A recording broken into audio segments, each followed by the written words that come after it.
Je suis très heureux et fier d'être parmi vous et dans cette belle manifestation pour vous parler donc d'un phénomène qui est quand même assez extraordinaire, qu'on appelle, selon le terme, astroblème, en anglais astroblème aussi, et en grec cicatrice d'étoiles. Donc on va parler de la Nouvelle-Aquitaine, pays de l'impact de l'astéroïde, parce qu'effectivement on peut imaginer de s'approprier à cette échelle-là ce phénomène. Donc au programme, on va faire une petite bande-annonce à travers une petite vidéo, une partie d'une vidéo réalisée par le CNRS. On va partir de ce qui reste de l'événement sur le terrain, c'est-à-dire la géologie. On voit une petite image d'une partie de la carte géologique, pour remonter dans le temps et dans l'espace et reconstruire cet événement. Ça sera l'impact au passé, mais on va même aller encore plus loin pour regarder ce qui se passe et quelle est l'histoire de cet astéroïde, si on peut en parler, ce qui nous conduira à remonter et à placer les impacts dans l'univers et dans le temps. On redescendra ensuite à Rochechouart et on regardera ce qui s'est passé depuis l'impact, et ça sera l'impact du temps. Pour finir, on regardera l'impact à venir de cet événement. Donc on commence par cette Imaginons, vidéo. Un astéroïde de plus d'1 kilomètre de diamètre entre dans l'atmosphère et tombe sur une petite ville française. Par exemple, Rochechouart, bourg paisible situé en Haute-Vienne.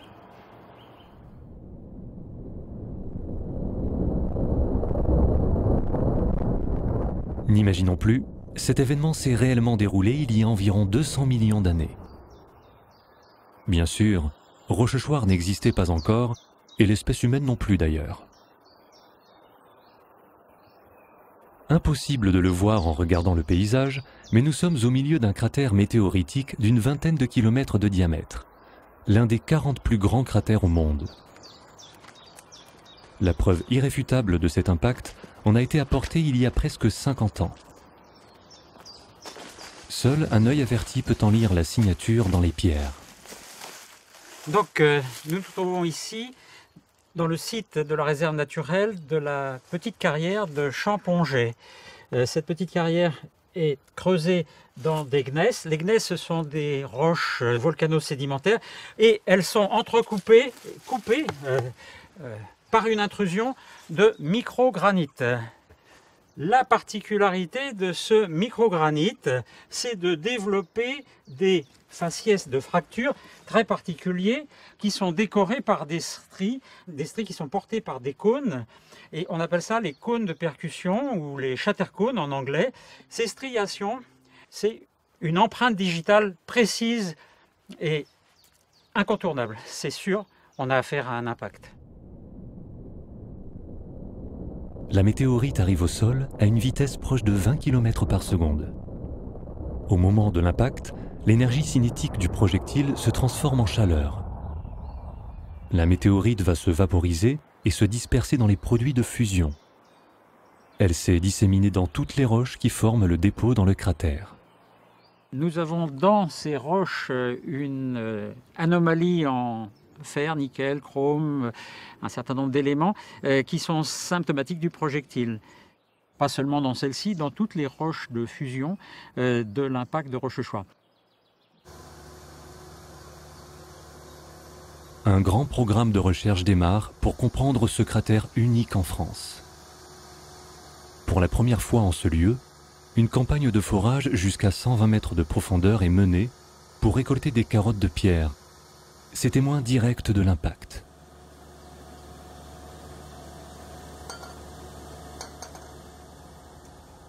On va effectivement reconstituer les caractéristiques de ce cratère à son origine et on va par ailleurs lire dans l'intimité de ces roches les conditions de formation, les conditions de refroidissement, l'âge, la composition du projectile, et par-delà tout ça, on va essayer de comprendre en quoi et comment les impacts ont-ils pu jouer un rôle majeur dans l'émergence de la vie. On a une source de chaleur enfouie à cause de l'impact. On a ces réseaux de fractures très importants. On a de l'eau dans la cible ou dans les roches, dans les minéraux qui est en quelque sorte rendu disponible à cause de l'onde de choc, eh bien, nous avons les conditions propices à l'installation d'une cellule hydrothermale, c'est-à-dire la chaleur, de l'eau et des fractures, y compris sur une surface planétaire qui n'a pas d'eau liquide, parce que l'eau, elle est par exemple, dans les micas qui sont dans ces roches du socle. Ces micas ont été décomposés, fragmentés, l'eau qui était dedans s'est trouvée libérée par l'impact et elle est devenue disponible. Eh bien, c'est l'explication possible de la présence d'eau sur les cratères de Mars. Et donc, c'est une question fondamentale. Si des impacts se remplissent d'eau sur différentes surfaces planétaires, la vie peut-elle apparaître en relation avec ces impacts? On va aller chercher ici des réponses à ces questions.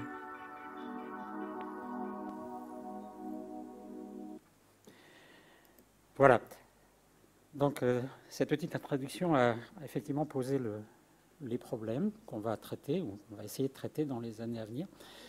Donc, je vais passer tout de suite à l'événement, en 10 minutes, le pire catastrophe connu sur notre territoire. Donc, on va remonter dans le temps et dans l'espace. Aujourd'hui, Rochechouart, ça se situe ici, sur le 45e parallèle. Il y a 260 millions d'années, la Terre n'avait pas la même bobine et la France était à ce niveau-là, on était effectivement continental. Les roches hercyniennes donc, qui vont être caractéristiques du Massif central appartiennent à ce grand continent qui, effectivement, va se fissurer et s'ouvrir pour donner naissance à l'Atlantique. Donc, il y a 260 millions d'années, on était en fait proche de l'équateur. 240 millions, on remonte. 220 millions, on a passé le tropique du Cancer. L'eau investit la région. 200 millions d'années, on continue à monter, etc., etc. Donc, vous voyez l'ouverture. Là, je reviens en arrière, je remonte le temps, je redescends le temps, j'ouvre l'océan Atlantique et j'arrive, voilà, à aujourd'hui. Si on replace ça sur la map monde d'aujourd'hui, il y a 260 millions d'années, Rochechouart et notre impact se situait près de l'équateur et il va suivre ce circuit, ce cheminement au cours des 260 derniers millions d'années.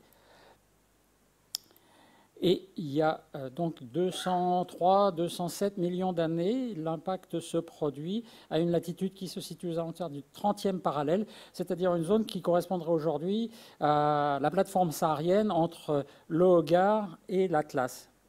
Ce n'est pas un environnement comme celui qu'on connaît aujourd'hui. Et si on fait un zoom sur la zone de l'impact, le profil de la France, c'est celui-ci. Le massif armoricain donc, est une île, de même que le massif central. La plateforme ibérique n'est pas encore arrivée à la bonne place. Et entre, on a une mer peu profonde, qui est cette zone que l'on voit ici, de ce grand continent. Donc notre impact, il va se produire en bordure d'une île. Et ça va avoir une incidence importante. Donc comme je disais tout à l'heure, le point d'impact se situe à la latitude de la plateforme saharienne. Donc si on revient sur la carte de France, la France existe bien, entre guillemets, de cette manière-là, puisque l'océan Atlantique, il est à cet endroit-là. Le massif central et le massif armoricain, qui est représenté par ces formations granitiques et gneissiques, voilà, ils sont séparés par le bassin parisien et le bassin aquitain. C'est une mer à l'époque dans laquelle se sédimentent différentes matières qui proviennent notamment de l'érosion de ce continent. Mais en fait, ce continent, il se poursuit jusque par là au moment où voilà, s'ouvre l'Atlantique, c'est dans cette zone-là. Donc il se poursuit sous ces sédiments. En tout cas, au moment de l'impact, cette région-là est sous l'eau. Notre projectile arrive, on est 5 secondes avant l'impact, il fait entre 1 et 3 km de diamètre. Là, il arrive à 20 km par seconde pour donner un ordre de grandeur, et il vise précisément la frontière entre la Charente et la Haute-Vienne. Voilà, donc au moment de l'impact, l'énergie libérée est environ de 100 à 200 millions de fois Hiroshima. Ça génère une boule de feu, comme une explosion atomique.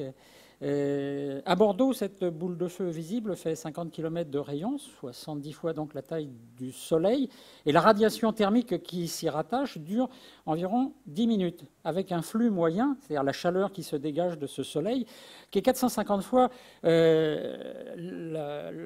flux thermique du Soleil. Ça explique pourquoi tout brûle, bois, herbes, arbres, vêtements. Évidemment, la peau brûle, on est brûlé au 3e degré. En fait, ces effets-là se font sentir jusqu'à l'île. 4 secondes après l'impact, ici représenté à l'échelle, on a un cratère de 7 à 10 km de profondeur qui fait 20 à 30 km de diamètre qui s'est formé. Les éjectats montrent à plusieurs dizaines de kilomètres. Donc c'est l'onde de choc qui produit ce cratère, et l'onde de choc s'amortit quand elle s'éloigne pour devenir une onde de compression, c'est-à-dire une onde sismique. Et l'onde sismique arrive à Bordeaux 30 secondes après l'impact avec un séisme de magnitude 9, 7 à Paris, 5 à Londres. Et en fait, l'énergie totale, l'énergie sismique totale, c'est 100 fois le plus grand séisme connu, celui du Chili en 60. Voilà. En moins de 10 minutes, les éjectats dont on a parlé retombent sur une zone qui doit faire à peu près 200 km de diamètre. À Bordeaux, les débris font environ la taille d'une boule de pétanque, en moyenne. Ils parcourent les 150 km en 3 minutes, c'est-à-dire qu'en fait, ils font du 3000 km/h en moyenne. Et la couverture d'éjectats fait à peu près 2,50 m à cet endroit-là. Dans le même temps, les bords du cratère s'effondrent, je le remonte, les bords s'effondrent et le centre remonte. Le fond du cratère donc, va transiter sur près de peut-être 10, 15, 20 km avant de s'écrouler à nouveau. C'est comme la goutte d'eau. Voilà, pour faire une dépression au centre et le cratère final.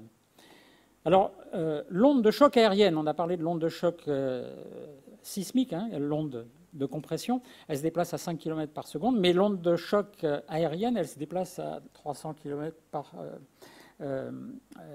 seconde, 300 mètres. Bon, en fait, en tout cas, ça va beaucoup moins vite, 0,3 km seconde, et elles vont arriver au bout de 8 minutes. Et ça engendre une surpression atmosphérique. En fait, c'est ça qui est le plus dangereux. Et des vents de 2000 km/h. Parce que cette barre, c'est en fait 7 fois le seuil létal. Alors, ce sont les militaires qui ont calculé tous ces effets, pour les effets de souffle et les effets d'explosion. Et donc, même à Marseille, on aurait à peu près 98% de la population qui serait en fait impactée et qui décéderait à la suite de ces dégâts aux poumons.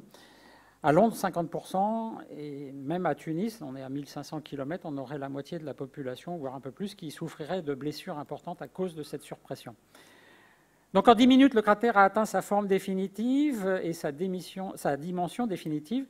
Il fait environ 1 km de profondeur, 40 à 50 km de diamètre, et il s'étend sur la Charente, la Haute-Vienne et le nord de la Dordogne, c'est-à-dire précisément à la jonction des 3 anciennes régions, Poitou-Charentes, Limousin et Aquitaine, ce qui donne à la grande région Aquitaine une identité territoriale assez unique, qui est ancrée dans le sol, une légitimité qui est ancrée dans le sol depuis 200 millions d'années, puisque à ce moment-là, l'essentiel de son territoire et les régions voisines se trouvaient en dessous une couverture continue d'éjectats, et son sous-sol était parcouru de fractures à l'image de cet impact dans une vitre. Le cratère est tout petit par rapport à la zone des dégâts. Voilà. Donc, que s'est-il passé encore avant, et est-ce qu'on peut parler et dire quelque chose de cet astéroïde? Ça va nous emmener aux impacts et leur position dans l'univers et dans le temps. Donc, on va commencer il y a 13,8 milliards d'années par le Big Bang. Et comme ce n'est pas très facile de maîtriser, le temps c'est relatif, donc on peut le ramener, l'univers, au temps d'un calendrier où le Big Bang commence le 1er janvier à 0h0000 et où on est aujourd'hui, le 31 décembre à minuit pile. Donc la première étoile, elle s'allume environ le 6 janvier à 2h. Les premières poussières se forment quand les premières étoiles explosent, aux alentours du 12-15 janvier. La première planète connue a 12,8 milliards d'années, c'est-à-dire que ça correspondra au 27 janvier. Mais en fait, c'est la première planète connue. Il peut y en avoir, et il y en a forcément, qui vont se former entre le 12-15 janvier et cette date-là. Donc en fait, les premiers cratères, ils vont apparaître en même temps que les premières planètes, parce que c'est le mécanisme par lequel les planètes se forment. Le Soleil, notre étoile, lui, s'allume le 1er août. La Terre apparaît le 2 août à midi, la Lune aux alentours du 4 août. Et notre astéroïde de Rochechouart, lui, eh bien, on ne sait pas trop, mais ça va être probablement dans les premiers 500 millions d'années de notre système solaire que ça se passe. On peut imaginer qu'entre le 2 et le 10 août, on a une planète comparable à la Terre en taille parce qu'elle va avoir un noyau différencié, un noyau de fer-nickel, et un impact du type de celui qui va donner naissance à la Lune, mais encore plus gros, va démolir cette planète et libérer des morceaux de son noyau. On en a besoin pour notre astéroïde qui en contient. Mais notre astéroïde contient aussi des morceaux de silicate. Alors, est-ce que c'est la croûte de cet objet qui a été fragmenté? Est-ce que c'est des fragments d'un autre objet? En tout cas, ces fragments de noyaux et de croûte vont se rassembler dans un autre planétésimal, une autre petite planète, qui, elle, va être impactée aussi. Donc tout ça se passe entre le 10 et le 31 août pour donner naissance effectivement à notre astéroïde, celui qui fait 2 km plus ou moins 1 de diamètre, et qui va se balader dans l'espace pendant environ 4 milliards d'années. À l'occasion de ça, il va sans doute récupérer un certain nombre de pets, et ça va se traduire par des cratères, comme on en trouve sur la plupart des petits astéroïdes que l'on va visiter aujourd'hui. Donc, il va errer pendant près de 4 milliards d'années avant d'atterrir, entre guillemets, d'une façon assez brutale, à Rochechouart. Donc, dans notre calendrier, ça nous fait... L'impact, c'est à Noël. C'est le 25 décembre à 18h. Voilà. L'homme apparaît dans ce calendrier il y a 2h moins le quart. Les volcans d'Auvergne s'allument il y a 3 minutes et demie. Ils s'éteignent il y a 11 secondes. Est-ce qu'il y a des gens dans l'assistance qui sont nés en 1974? Il n'y en a pas. Bon, en tout cas, ceux qui sont nés en 1974, ils ont 0,1 seconde en âge. Ah, ils sont jeunes, hein, voilà. Voilà, donc on va maintenant regarder ce qui s'est passé depuis. Donc, depuis le 25 décembre sur ce calendrier, ou depuis il y a 205 millions d'années, l'impact du temps. Ben, si vous allez sur place, pour ceux qui n'y sont pas encore allés, et pour ceux qui y sont allés, ils se souviennent, que reste-t-il de ce cratère, de cet impact? Ben, si on ne sait pas qu'il y en a un, on a peu de chances de le voir. C'est un endroit qui est très sympathique, c'est calme, c'est reposant, c'est pittoresque. Localement, c'est très riche. Ça, c'est un château dans lequel la famille Schlumberger vient d'investir 20 millions d'euros, et c'est un magnifique établissement. Ailleurs, c'est plutôt moins, mais c'est très, très, très pittoresque. En tout cas, on ne voit pas de cratère. Et pas de météorite. Quoique, en fait, la météorite est partout.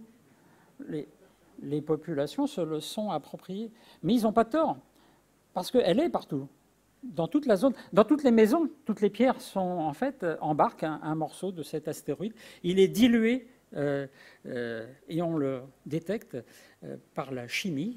On a une anomalie en nickel dans ces pierres, y compris les pierres de construction, d'un facteur 50 à 500, qui est lié à la contamination par le projectile. L'iridium, c'est encore plus flagrant, entre 1000 et 10 000 fois trop d'iridium dans ces roches par rapport donc, au granit et au gneiss. Voilà. Donc il n'y a aucune manifestation physique qui est visible aujourd'hui, mais pourtant, il y a 200 millions d'années, on avait un cratère comme ça, avec tous ces cratères en moins, parce que ça, c'est la surface de la Lune, hein, et c'est l'érosion, l'impact du temps, ce qui nous amène à appeler cette structure d'impact un astroblème et pas un cratère d'impact. Voilà, cicatrice d'étoile de Robert Ditz en 1947.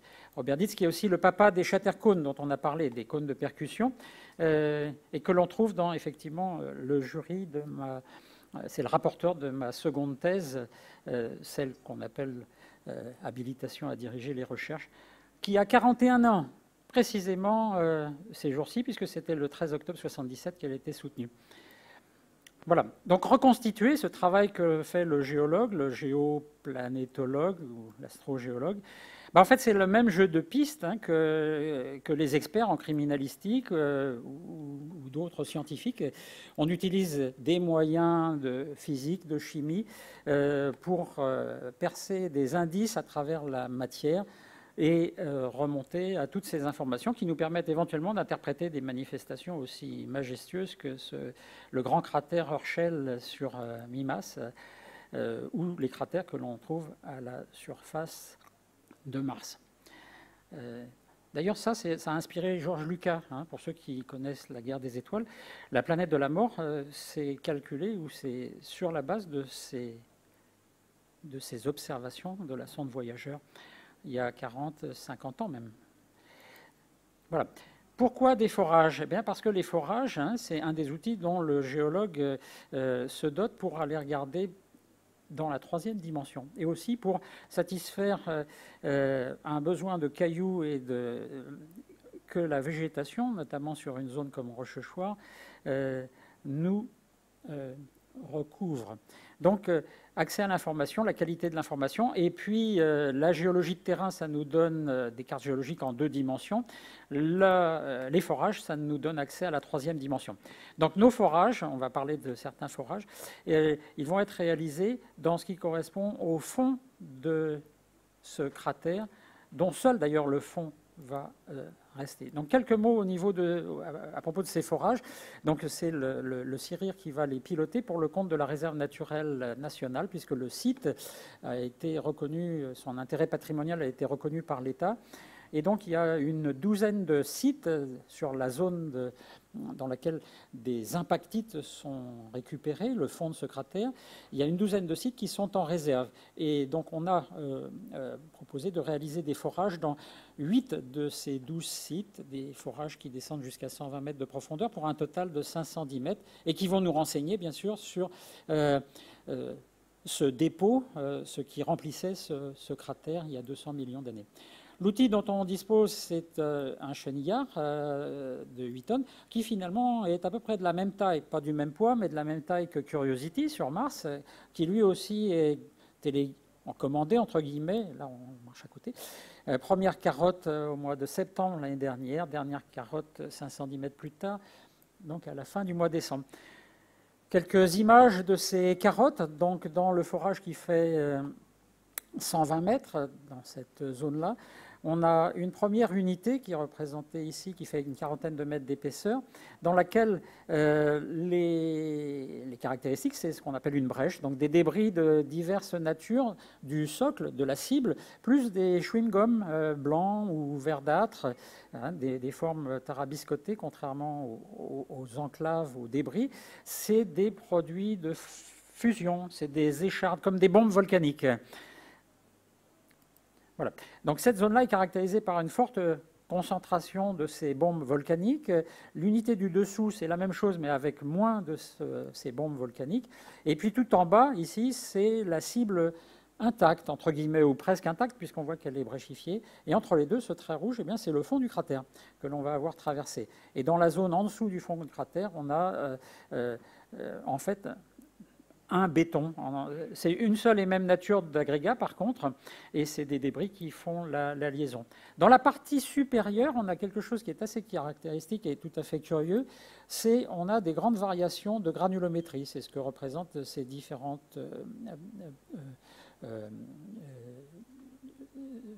zones de bleu. Donc des matériaux qui sont très très fins, mais c'est la même composition. On trouve les mêmes matériaux et les mêmes concentrations, mais ils sont plus ou moins gros.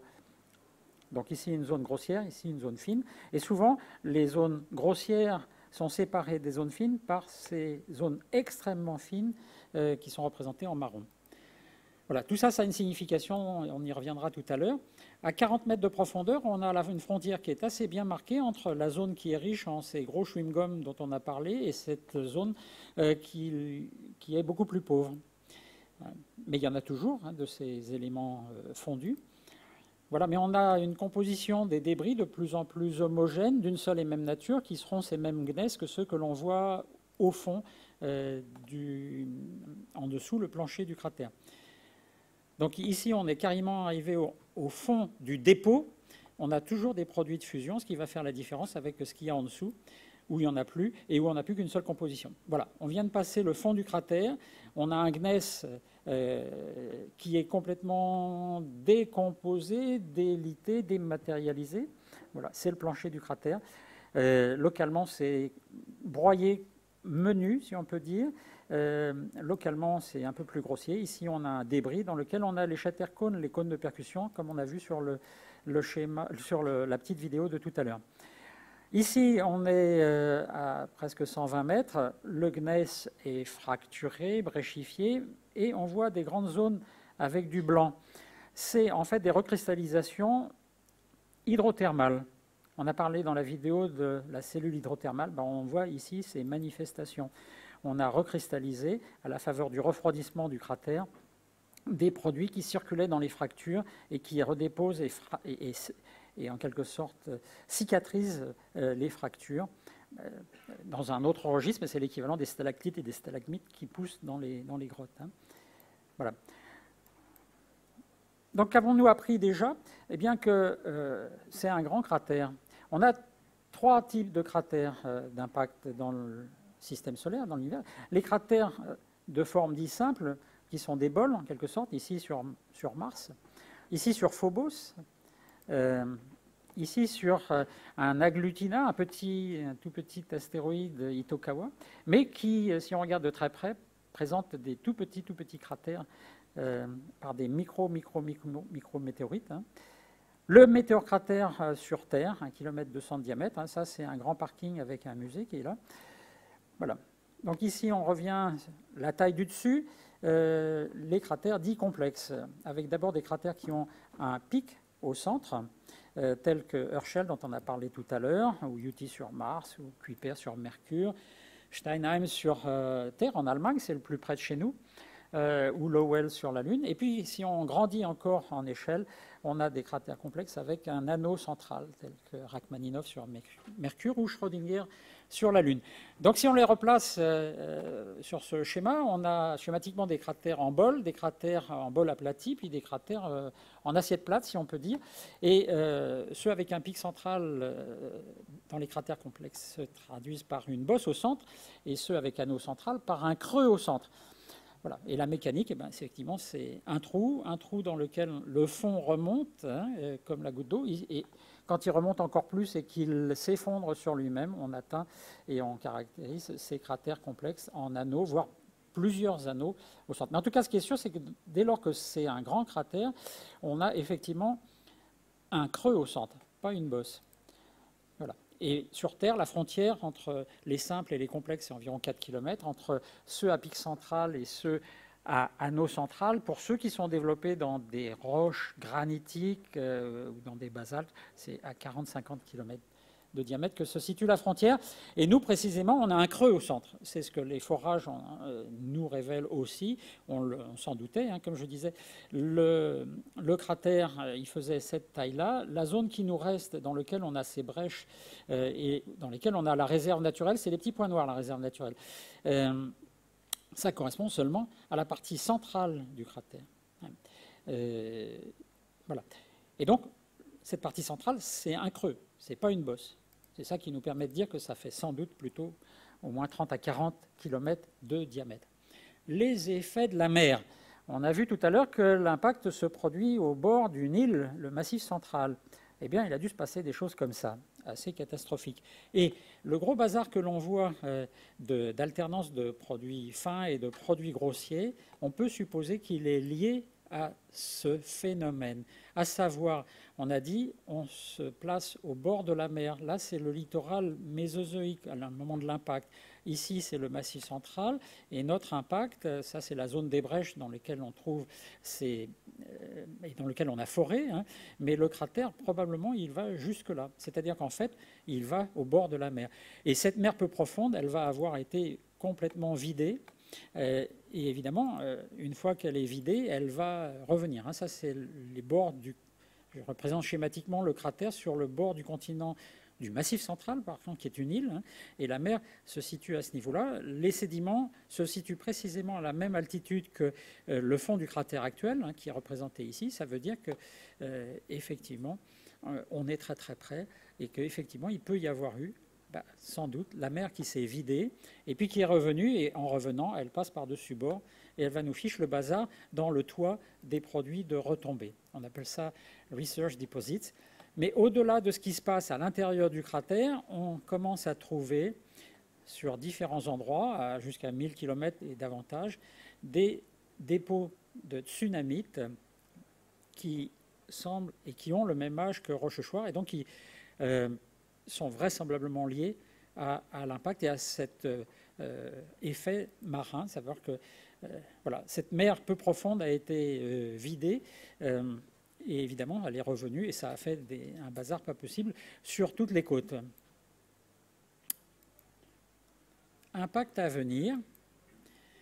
Comment le pire cataclysme de notre territoire national peut se transformer en richesse? Eh bien, c'est notre ami Hubert Reeves qui aurait dû parler après ma conférence sur l'autre salle, qui est malheureusement absente, et j'espère qu'il va bien récupérer, il s'est cassé la jambe d'après ce que j'ai entendu, mais qui disait quand il est venu à Rochechouart en 2011, c'est une richesse, il est temps de l'exploiter et de le faire savoir. Alors une richesse pour qui et pourquoi? Effectivement, pour les scientifiques, et par-delà pour l'humanité, parce que la structure d'impact de Rochechouart, c'est un gisement de savoir tout à fait extraordinaire qui concerne les mécanismes fondamentaux, hein, tels que la géologie et la biologie, et dont la dimension est universelle, puisque ça s'applique aussi bien à la Terre, aux planètes du système solaire et au-delà. C'est le mécanisme par lequel les planètes se font et se défont accessoirement. C'est pour beaucoup d'objets du système solaire et au-delà le mécanisme géologique actif, le principal mécanisme géologique actif. C'est vrai pour la Lune, c'est pas vrai du tout pour la Terre. Mais cependant, il y en a sur la Terre autant que sur la Lune. Hein. C'est simplement que la géologie active de la Terre, la tectonique des plaques, la sédimentation, etc., renouvelle la Terre plus rapidement que les impacts ne le font. Mais c'est toujours un phénomène actif. Le météore de Tchelyabinsk, 15 février 2013, hein, un objet de 17 mètres de diamètre, ça va créer effectivement des dégâts. Et qu'est-ce qu'il serait advenu s'il ne s'était pas désintégré avant d'atteindre le sol et s'il était tombé sur Paris? Ça aurait fait ça. Un cratère qui fait, alors que j'ai emprunté un film que vous connaissez sans doute, qui fait à peu près 300 à 400 mètres de diamètre, une centaine de mètres de profondeur, ça ferait à peu près ça. Ça aurait fait ça. Donc ça met la vie en danger, c'est un phénomène assez effrayant qui a repris et qui peut encore reprendre la vie, mais et ça c'est nouveau, qui a pu la porter ou la permettre. Comment ? Eh bien, éventuellement, directement. Les briques du vivant, voire le vivant, savent passer à travers le temps, l'espace et les impacts. C'est ce que l'on a redécouvert en allant sur Churyumov-Gerasimenko. Hein, on ne s'attendait pas à trouver des objets, une chimie organique aussi complexe. Mais en fait, on l'a redécouvert parce que sur Terre, à Murchison, en 1969, une météorite carbonée récupérée et mise dans un confinement aseptique bien, délivre 74 acides aminés, dont 8 constitutifs des protéines du vivant, 11 moins connus et 55 complètement inconnus du monde du vivant. Donc, de la chimie organique avancée, les briques du vivant se baladent dans l'espace et s'échangent d'un astre à l'autre. Mais ça ne suffit pas pour la vie, il faut aussi pouvoir l'entretenir, et pour ça, il n'y a pas de doute, il faut de l'eau. Donc, sur la Lune, y a-t-il de l'eau? Dans Murchison, y a-t-il de l'eau? Effectivement, dans Murchison, il y a plein d'eau. Cette eau, elle n'est pas disponible, mais tout ce qui est la matière noire que l'on voit, cette matrice, on va dire, ce sont des silicates qui sont hydratés.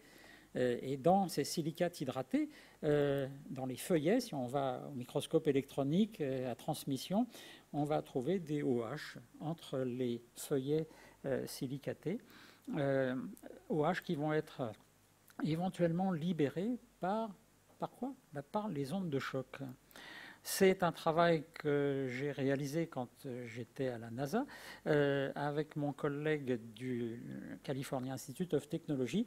On a choqué des météorites, on a choqué des roches analogues aux surfaces planétaires qui contiennent et qui libèrent finalement de l'eau.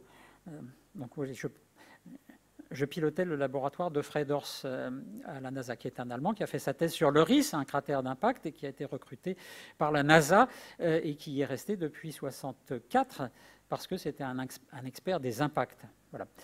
Et aujourd'hui, il fait partie du conseil scientifique du CIRIR, de même que notre ami Hubert Reeve, dont on a parlé tout à l'heure. Donc, à l'occasion de ces travaux, on a montré qu'on libérait de l'eau non seulement dans la zone qui est affectée par l'impact et qu'on appelle les impactites, ces brèches dont on a parlé tout à l'heure, mais aussi en dessous, dans un volume qui est très très important sous le cratère. À cette époque-là, on a pensé, ce faisant, à constituer des proto-atmosphères sur les planétésimaux. Mais on n'a pas pensé à l'eau liquide. Il va falloir attendre finalement 2005 à peu près, et les images de Curiosity qui nous ramènent sur Mars des images de stratification entrecroisée, qui sont des formations sédimentaires du même type que celles que l'on voit ici dans le Wadi Rum, qui impliquent nécessairement la présence d'eau liquide sur Mars. Les cratères ont été remplis d'eau. Comment? Eh bien, dans et sous le cratère, on a donc un réseau de fractures important qui est lié à l'impact. On a de l'eau qui est libérée par l'onde de choc. On a la chaleur des produits fondus qui sont représentés ici. On a ce qu'il faut pour démarrer cette cellule hydrothermale qui va drainer l'eau de cette zone qui est impactée et dans laquelle effectivement les OH sont libres, les fractures qui nous constituent les autoroutes, la source de chaleur qui nous attire cette eau qui en arrivant se vaporise et qui remonte et qui forme les geysers comme à Yosemite par exemple et qui éventuellement peut remplir les cratères d'eau. Donc ce mécanisme nous transforme l'impact, un environnement froid et hostile, en quelque chose qui est localement chaud, c'est l'effet bouillotte de tous ces produits fondus dont on a parlé, localement humide à la faveur de cet hydrothermalisme, on remplit les cratères, et s'il y a de l'eau dans les cratères, on peut imaginer l'émergence de la vie. Voilà. Les impacts vont-ils changer notre vision de la vie? C'est une question. Et on peut imaginer que la vie apparaisse, disparaisse et réapparaisse à la faveur d'impacts. Nous, notre Terre a la bonne idée d'être dans des conditions de pression et de température qui nous permettent de maintenir cet environnement. Mais cet environnement propice à la vie, il peut apparaître dans des endroits très, très éloignés de la Terre. Voilà. Mais tout ceci, c'est très théorique, et donc on a besoin de données vraies. Il faut quand même caler ça. Et donc les scientifiques vont chercher très loin ces données sur Mars ou sur Churyumov-Gerasimenko. Or, on a vu qu'on avait sur Terre des cratères terrestres qui nous renseignent sur ces mécanismes. Et donc c'est un avenir pour ces cratères, en particulier celui de Rochechouart, parce que c'est, et de loin, le plus accessible. Voilà. Il y a 190 cratères d'impact sur Terre, c'est déjà pas beaucoup, et la majorité est constituée de cratères beaucoup trop petits, tels que le météorcratère, pour avoir développé cette cellule hydrothermale dont on a besoin. Et les autres sont soit pas assez érodés, c'est le cas d'Uris en Allemagne, ou de Chesapeake Bay aux États-Unis. Chesapeake Bay qui est comme à peu près un tiers des cratères d'impact terrestres, une grande ressource économique. On citera par exemple Popigai, 1000 milliards de carats de diamants d'impact qui ont été exploités par les soviétiques. Là, c'est pour le pétrole. C'est d'ailleurs en allant chercher du pétrole qu'on s'est aperçu que c'était un cratère d'impact. Ce n'est pas l'inverse, mais l'inverse est vrai, les cratères d'impact, ce sont des ressources potentielles. Donc dans ces cas précis de cratères qui sont jeunes, la zone qui nous intéresse, c'est le fond du cratère. Eh bien, cette zone, elle est accessible que par forage. Voilà. Là, chez Chesapeake Bay, il faut descendre au moins d'1 à 2 km pour atteindre cette zone. Le professeur Dieter Stoeffler a fait réaliser les premiers forages dans le Rhys il y a environ 45 ans. C'est lui qui va m'avoir inspiré pour les forages dont on a parlé et dont on reparlera. il est dans mon jeu de thèse d'habilitation. C'est un de mes babysitters qui va me former à cette discipline, et qu'on va retrouver aussi dans le conseil scientifique du CIRIA. Les autres sont trop érodés, c'est-à-dire que l'érosion va nous avoir retiré cette zone qui nous intéresse. C'est le cas de Vredeford, en Afrique du Sud. C'était le plus grand et le plus âgé, ça ne l'est plus, mais c'est toujours le seul qui est patrimoine mondial de l'humanité. La zone qui nous intéresse, eh bien, elle est dépassée. L'érosion nous a amené 3, 4, 5 km en dessous, ce qui ne veut pas dire qu'il n'y a rien d'intéressant, hein. Il y a plein de choses intéressantes, mais la zone la plus intéressante, elle a disparu. Voilà, ça se présente comme ça sur le terrain. C'est comme à Rochechouart, il n'y a rien à voir, entre guillemets, il faut être un spécialiste, mais il y a des très très belles choses quand on y connaît quelque chose. Et on peut quand même vous montrer des choses à Rochechouart aussi. Il faut simplement se le représenter dans l'espace, comme je le fais ici. Donc nos forages, effectivement, ils vont traverser en fait toute cette zone, du dépôt jusqu'au plancher du cratère. Et voilà, les images que vous avez vues tout à l'heure dans la vidéo, c'était dans un lac de lave qui est déposé au-dessus d'un granit. Et bien effectivement, on va retrouver le lac de lave et on va retrouver les endommagements en dessous dans cette zone-là, avec les manifestations de l'hydrothermalisme que l'on a vu tout à l'heure. On est précisément là où il faut pour caractériser ce phénomène hydrothermal. Voilà. Donc, une richesse à exploiter, et comment on s'y prend? Eh bien, effectivement, l'idée que je propose depuis déjà un certain temps dans la communauté scientifique internationale, c'est de faire de Rochechouart un analogue pour les études des impacts sur les surfaces planétaires. Voilà. Et c'est quelque chose qui ne peut pas se faire sans la mobilisation scientifique mondiale, parce qu'on est une petite communauté en France. On n'est pas beaucoup, voire j'ai été longtemps tout seul à m'intéresser aux cratères d'impact d'un point de vue matériel, hein. On s'intéresse aux cratères à distance, mais de la partie géologique, voilà. Donc, on a créé cette structure, le Centre international de recherche et de restitution sur les impacts et sur Rochechouart, à l'aide des collectivités territoriales qui apportent le financement. C'est un centre de ressources, ça a vocation d'être un centre de ressources permanent, une échantillotthèque unique qui est approvisionnée par les scientifiques eux-mêmes qui vont échantillonner et qui vont restituer au territoire ces échantillons, par le public qui va éventuellement, à la faveur d'un trou, d'un puits, etc., dévoiler un objet que l'on va entrer dans la collection, et évidemment à la faveur des campagnes de forage, tel que celui dont on vient de parler. Voilà, le CIRIR étant en quelque sorte une petite agence de coordination de programmes type NASA, à une échelle plus petite, hein, bien sûr. Ces forages dans la réserve naturelle dont on a parlé, c'est la même logique et les mêmes objectifs que quand on est allé sur la Lune ou sur Mars, quand on est allé sur la Lune pour récupérer et ramener des échantillons. C'est la même logique, on remplace simplement Curiosity ou le LEM par ce chenillard et Saturne V par un camion tout-terrain. C'est quand même plus économique. Et à la fin, effectivement, le Lunar Sample Facility à Houston, eh bien, c'est effectivement le CIRIR, là où on récupère tous ces objets, où on les met à disposition de la communauté internationale. Donc d'un point de vue structure, le CIRIR, c'est une association, en fait, c'est une structure associative qui est, comme je dis, financée par le territoire, avec une équipe sur site et des bâtiments, mais surtout des grands moyens hors site. Il y a une soixantaine d'équipes qui échantillonnent maintenant 13 nations, une douzaine d'institutions françaises qui sont représentées, le BRGM, le CNRS, différentes universités. Voilà. Donc je ne vais pas citer les noms, mais on a des gens qui sont en fait les spécialistes de la discipline dans le monde entier. Et puis un conseil des sages prestigieux dans lequel on retrouve les gens dont on a déjà parlé, Hubert Reeve. On a aussi Madame Caroline Shoemaker, hein, la maman de la comète Shoemaker-Levy, qui nous fait l'amitié d'appartenir à ce comité, de même que André Braque, l'astrobiologiste, le papa de l'exobiologie. Voilà. En pratique, on a une soixantaine de projets de recherche qui portent sur Rochechouart. Alors, je ne vais évidemment pas les détailler, mais les sujets portent à la fois sur Rochechouart lui-même, préciser sa taille, sa forme, ses caractéristiques, son âge et l'identité du projectile, parce que ça fait toujours couler beaucoup d'encre.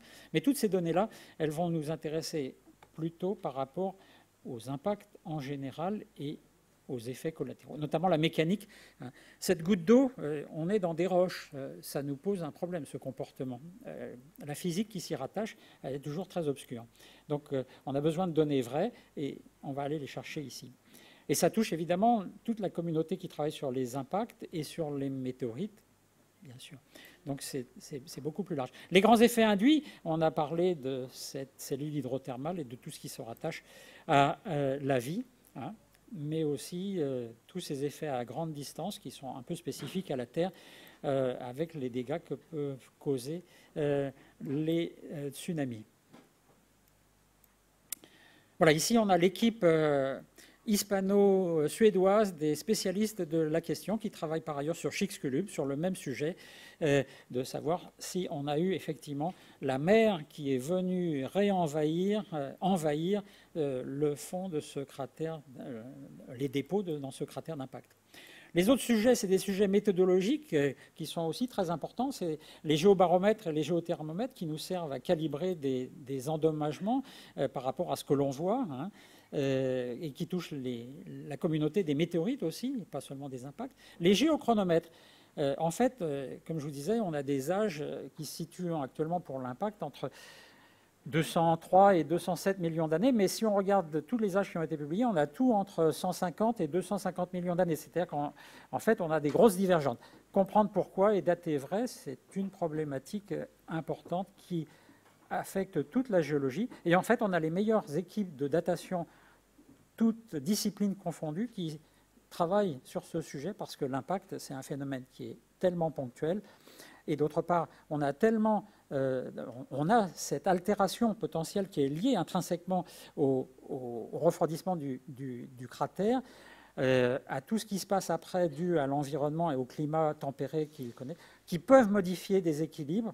On a eu tendance à les négliger jusqu'à présent. Il faut maintenant les prendre en considération et on est bien placé pour le faire. Identification du projectile, c'est exactement la même chose. Aujourd'hui, on a comme identité du projectile une achondrite, quelque chose qui est un mélange de fer-nickel et de silicate dont j'ai parlé. Mais historiquement, on a aussi bien des météorites ferreuses que des chondrites comme projectiles identifiés pour Rochechouart à partir de ces contaminations dont j'ai parlé.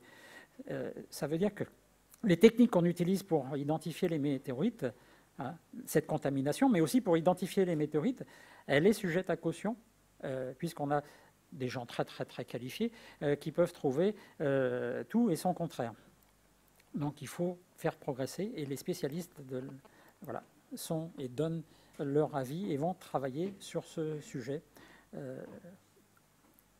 La signature des impacts à distance, on a effectivement des sujets qui se rapportent à la télédétection et qui vont pouvoir être ou imaginer d'être embarqués sur des sondes spatiales.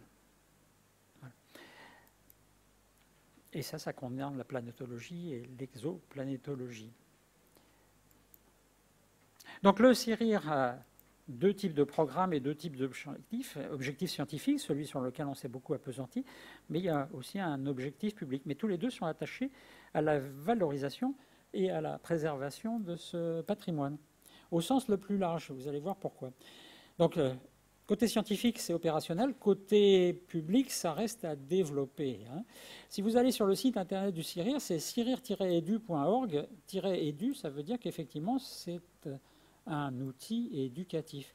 Et si on se rappelle qu'on a une palette, en quelque sorte, on a l'élite de la communauté des spécialistes du sujet qui vient à Rochechouart, qui travaille sur Rochechouart, eh bien l'idée, bien sûr, c'est d'en profiter. On a une infrastructure, eh bien, c'est de fournir et de mettre à disposition cette compétence pour former des étudiants, des professeurs du monde entier dans le domaine de la planétologie, et eux-mêmes vont retransmettre. C'est le cas, et déjà une réalité. Ici, c'est toute l'équipe de planétologie de la Belgique. Planétologie, géoplanétologie, des gens qui travaillent sur le terrain. Avec Philippe Clay en tête, un grand spécialiste du Chicxulub, tout son staff, environ 8 scientifiques, et ses élèves de 3 universités en Belgique, qui sont venus, là c'est à Rochechouart, dans cette carrière, ce lac de lave qu'on a vu tout à l'heure dans la vidéo, qui sont venus au mois de mai Évidemment, ça fait couler de l'encre aussi, ça apporte de la visibilité au territoire. Mais cet outil éducatif, il peut s'appliquer aussi à l'école. Et ça, c'est des initiatives qui nous, en quelque sorte, qui nous dépassent, que l'on va conjuguer, à savoir des établissements qui s'approprient le sujet et qui vont, par exemple, concourir dans le cadre des programmes Astroclass de la Société française d'astronomie et d'astrophysique, et qui vont être primés, tels que le lycée de Melle, Académie de Poitiers, ou le lycée de Cognac, Académie de Bordeaux. Donc on va essayer d'organiser ça avec l'éducation nationale. Voir un outil éducatif pour un public bien plus large. Et l'idée, c'est de proposer un fonctionnement sur le modèle du CIRIR recherche, c'est-à-dire le CIRIR fournit de la matière, la structure, des compétences, en soutien de professionnels, d'amateurs et de tout public qui se les approprient et les exploitent pour leur propre compte. C'est ce que font les scientifiques. L'ensemble étant coordonné par le CIRIR, mais c'est ce que faisait la NASA à propos des échantillons de la Lune. Ce n'est pas la NASA qui disait aux scientifiques du monde entier ce qu'il fallait faire avec, et ce n'est pas la NASA qui les payait non plus. Ils faisaient ce qu'ils voulaient avec, et c'est la coordination de tout ça qui a fait ce magnifique édifice qu'est toute la connaissance qu'on a sur la Lune. Donc ce sont les enseignants, les éducateurs, les diffuseurs de culture scientifique, des établissements tels que celui-ci, les professionnels et amateurs de l'astronomie, les médias, et puis tous les professionnels du spatial, de l'énergie, des ressources naturelles, du patrimoine et du tourisme et autres acteurs économiques qui peuvent s'emparer de ce sujet et auxquels on peut adhérer. Évidemment, les politiques, les aménageurs et le public qui éventuellement financent tout ça sont à mettre de la partie. C'est en effet un outil de rayonnement que cette activité de recherche internationale qui va rebondir sur les initiatives, celles dont on vient de parler, sur les territoires, sur ses acteurs et sur ses partenaires. Exemple, la réserve naturelle qui est sous les projecteurs à l'occasion de ces forages, ou exemple, ces classes dont on vient de parler. Ça veut dire que potentiellement il y a un impact culturel et éducatif, social. Rappelez-vous la cohésion, tous les gens qui se sont appropriés l'impact, la météorite à Rochechouart, voire économique, sur un territoire qui a la dimension de l'impact, un territoire qui est en fait très vaste, et un rayonnement qui va s'étendre avec le projet CIRIR UNESCO par lequel je vais finir. Le territoire de l'impact de l'astéroïde, c'est quoi ? C'est effectivement toute cette zone-là dans laquelle on a localement les brèches d'impact au centre, mais des dégâts, des endommagements locaux que l'on peut s'attendre à trouver jusque pas loin de Toulouse. Et c'est même plus loin que ça, puisqu'on a dit, on a au Luxembourg, en Allemagne, sur les côtes de l'Angleterre, d'Irlande, d'Écosse, des manifestations qui sont probablement liées à l'impact. Dans tous les cas, il y en a eu forcément. Et donc, l'idée, c'est de rassembler tous ces territoires au sein d'un projet, le projet CIRIR UNESCO. Voilà. Le sujet justifie un tel label. C'est un patrimoine dynamique, c'est complètement exceptionnel. Ça passe par l'exploitation qui elle-même passe par la mobilisation internationale. La dimension universelle du sujet et des savoirs qu'il apporte renforce cet intérêt. C'est donc une opportunité de développement durable qu'on vient de présenter il y a 3 ou 4 semaines à Bordeaux. Est-ce que Bordeaux veut être partenaire de ce projet ? Qui veut s'approprier et nous aider en mobilisant des moyens et des compétences pour porter ce projet.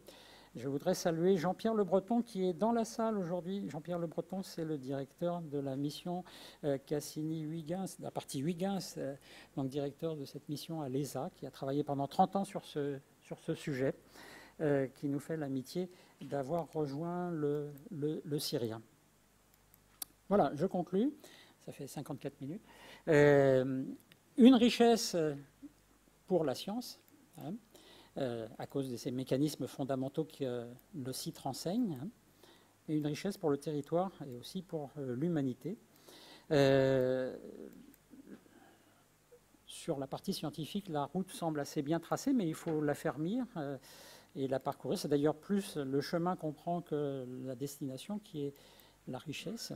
Cette synergie que l'on met en œuvre pour y parvenir, elle est à double sens. Et je voudrais saluer l'initiative d'un de nos jeunes maîtres de conf qui est dans l'équipe du CIRIR, Sylvain Boulet, qui est un des co-intervenants du projet Fripon, Vigiciel, qui consiste à installer des caméras 360 degrés, un réseau de caméras sur toute la France pour repérer les météores et aller rechercher les météorites par triangulation, avec l'aide de l'association Pierre de Lune, qui est installée à Rochechouart. Donc Rochechouart est l'une de ces, je pense qu'il y a une centaine de bases, hein, mais c'est aussi lui qui est à l'origine d'une initiative assez extraordinaire qui s'appelle On the Moon Again, et il propose à vous qui avez des télescopes de vous mobiliser pour célébrer les 50 ans de premier pas de l'homme sur la Lune, pour donc descendre vos télescopes, les installer au bas de chez vous ou vous regrouper, donc en allant sur ce site-là, pour permettre aux badauds de regarder la surface de la Lune. C'est chouette, ça. Une autre initiative qui est tout à fait remarquable, d'un professeur qui fait partie de notre groupe, un professeur à l'Université de Toulouse et à l'IRD de Dakar, c'est l'initiative africaine pour le développement de la planétologie et des sciences de l'espace sur le continent africain. Eh bien, le CIRIR contribue et finance une partie de thèse d'un étudiant pour soutenir cette initiative avec d'autres organismes. Donc on est fiers de pouvoir nous aussi aider. Donc cette partie pour développer la partie publique, la richesse pour le territoire, c'est encore assez loin. Il faut augmenter l'attractivité, augmenter nos ressources. Le projet CIRIR UNESCO est sans doute un moyen de sensibiliser. Et donc la France, l'éducation nationale, les professionnels, etc., sont tous welcome, enfin bienvenus pour nous aider. On n'est pas encore bien organisé. Vous pouvez nous suivre et nous rejoindre sur cirir-edu.org. Voilà. Ensemble, valorisons un patrimoine exceptionnel en France et dans tout le système solaire qui s'est produit il y a environ 200 millions d'années à la faveur de l'impact d'un astéroïde. Très bien. Merci beaucoup, M. Lambert.